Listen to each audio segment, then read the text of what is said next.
কোন মোমেন কোন জালিমের কাছে জান ভিক্ষা চাইতে।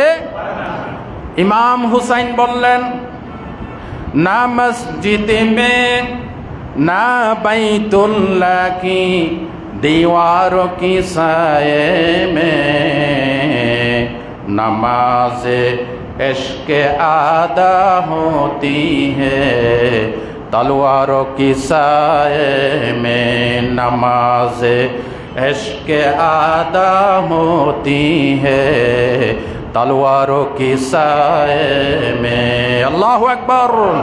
ना मस्जिद में তুমি ভয় পাই না আমি নামাজ আদায় করার জন্য মসজিদেও যাব না, না বাইতুল্লাহ কি দীওয়ারও কি সায়েমে বাইতুল্লাহ দরজার সামনে মাতাফও যাব না।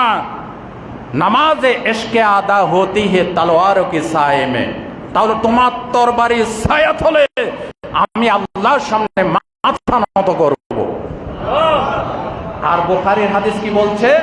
কিতাবুল জিহাদ রাসূলুল্লাহ বলেছেন, ইলামু তোমরা জেনে রাখো আন্নাল জান্নাতা তাহতা জিলালিস সুয়ুফ, নিশ্চয় জান্নাত তরবারির ছায়া তলে। জোর কন্না সুবহানাল্লাহ। জান্নাত কোথায়? তরবারি। যেই কথা বললে আপনার বিরুদ্ধে তরবারি উঠে, যেই কথা বললে আপনার বিরুদ্ধে ওই এই সিদ্ধান্তের ভিতরে আপনার জান্নাত। আমরা জান্নাত চাই নি? জান্নাত চাই। তাহলে হকের পক্ষে থাকতে হবে। আল্লাহ তৌফিক দান করেন। ভাই ও বন্ধুগণ, ইমাম হুসাইন কোন রকম নিয়ত বেঁধে রুকু করে যখন প্রথম সিজদায় গিয়েছেন, আল্লাহর কাছে কেঁদে কেঁদে বলতেছে, আল্লাহ আমার এই শাহাদতে যদি তুমি খুশি হয়ে থাকো তাহলে এই শাহাদাতের খবর আমার নানার কবরে পৌঁছাইয়া দিও। এই কথা বলতে পারে নাই, সীমার আঘাত করল। ইমাম হুসাইনের শিরচ্ছেদ হয়ে গেল, কিয়ামত পর্যন্ত দলিল হয়ে গেল। তিনি মাথা দিয়ে দলিল দিয়ে গেলেন, প্রয়োজনে মাথা দিব, প্রয়োজনে ব্যবসা ছেড়ে দেব, প্রয়োজনে চাকরি ছেড়ে দেব, কোনো বাতিলের সামনে মাথা নত করা যাবে।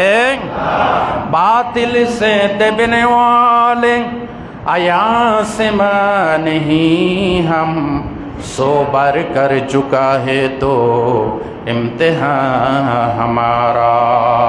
আল্লামা ইকবাল বলেছেন, এই পৃথিবী 100 বার টেস্ট করেছে, মুসলমান মাথা দিতে জানে, বাতিলের সামনে মাথা নত করতে জানে না।